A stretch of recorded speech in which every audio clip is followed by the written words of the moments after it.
तो शादी ब्याह के संदर्भ में सातवां भाव जो है घर, वो बहुत महत्वपूर्ण हो जाता है। लेकिन अब उस ग्रह के बारे में भी हम जान लेते हैं जो अगर कुंडली के 7वें घर में हो तो व्यक्ति की मैरिड लाइफ पर क्या असर पड़ता है। पंडित जी, क्या असर पड़ता है? देखिए, अब मैं बताना चाहूंगा कि अगर आपके 7वें भाव में शनि अशुभ स्थिति में हो, अशुभ स्थिति का मतलब ये हुआ कि वो मकर, कुंभ और तुला राशि में न होकर किसी अन्य राशि में हो, तो उसका वैवाहिक जीवन पर क्या असर पड़ता है।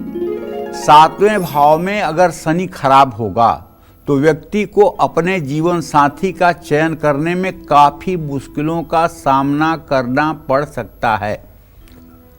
7वें भाव में शनि हो तो वैवाहिक जीवन एकदम नीरस होता है। पति पत्नी के संबंधों में कभी आकर्षण बन ही नहीं पाता है।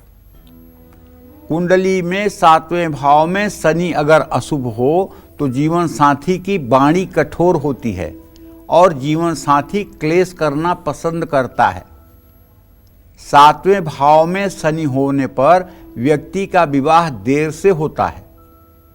7वें भाव में शनि होने पर बार बार रिश्ता टूटता है और शादी हो जाए तो वैवाहिक जीवन में कलेश रहता है।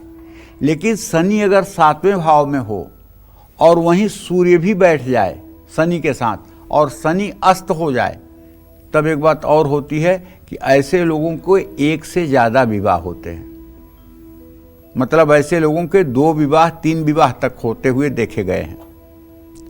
अब इसमें सप्तमेश को भी देखना चाहिए, उसके बल का भी अनुमान करना चाहिए। केवल शनि को ही देख के सब कुछ नहीं कहना चाहिए। सप्तम भाव के स्वामी के ऊपर अगर बृहस्पति शुक्र की दृष्टि है या शुभग्रह से युक्त है तो शनि का यह दोष परिमार्जित हो सकता है। इसलिए केवल एक पक्षी देख करके किसी निर्णय पर नहीं पहुंचना चाहिए। वैवाहिक जीवन में अगर शनि की स्थिति पापक ग्रहों के साथ है और पापक ग्रहों की दृष्टि है तो वैवाहिक जीवन में कलेश की स्थिति बनती है। अच्छा, होता क्या है आजकल लोग शादी में गुण मिला लेते हैं और बड़े खुश हो जाते हैं। 27 गुण मिल रहा है, 28 गुण मिल रहा है, 30 गुण मिल रहा है, शादी कर दो। कुंडली नहीं मिलाते हैं। कुंडली में अगर मिलाने की जहमत भी करेंगे तो मंगली मंगला मिला लेंगे। जबकि कुंडली में ये मिलाना चाहिए लड़के का लग्न कहीं पत्नी का शत्रु भाव या मृत्यु भाव तो नहीं है, और लड़की की कुंडली का जो लग्न है वो लड़के के कुंडली का कोई मृत्यु या शत्रु भाव तो नहीं है, या लड़के का जो लग्न है वो लड़की का मृत्यु भाव और शत्रु भाव तो नहीं है।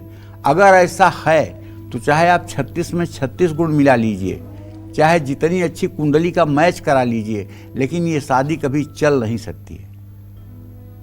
ये शादी कभी चल नहीं सकती है। इस शादी में ऐसी ऐसी विपदाएं आएंगी जिससे आदमी को उबर पाना मुश्किल होगा। तो ये भी ध्यान देने योग्य बात है जो लोग अक्सर प्रायः नहीं देते। शादी के बाद किसी दूसरे व्यक्ति की तरफ झुकाव का कारण भी शनि बनता है। जैसे आपका विवाह हुआ है और आप मतलब कि अपने परिवार को छोड़ करके किसी दूसरे स्त्री में या किसी दूसरे पुरुष में आसक्ति कर बैठे, ये शनि का ही प्रभाव है। और ऐसे लोगों की कुंडली में मंगल और शुक्र की स्थिति एक साथ होती है या दृष्टिपात होता है, और सप्तम भाव पर पापक ग्रहों की दृष्टि होती है। 7वें भाव में बैठा शनि या तो नौकरी के कारण या कलेश के कारण पति पत्नी को अलग रखता है। 7वें भाव में शनि हो तो व्यक्ति का परिपक्व या अपनी उम्र से काफी बड़ी जीवन साथी की प्राप्ति होती है। इसमें कोई दो राय नहीं है। जय मां विंध्यवासिनी।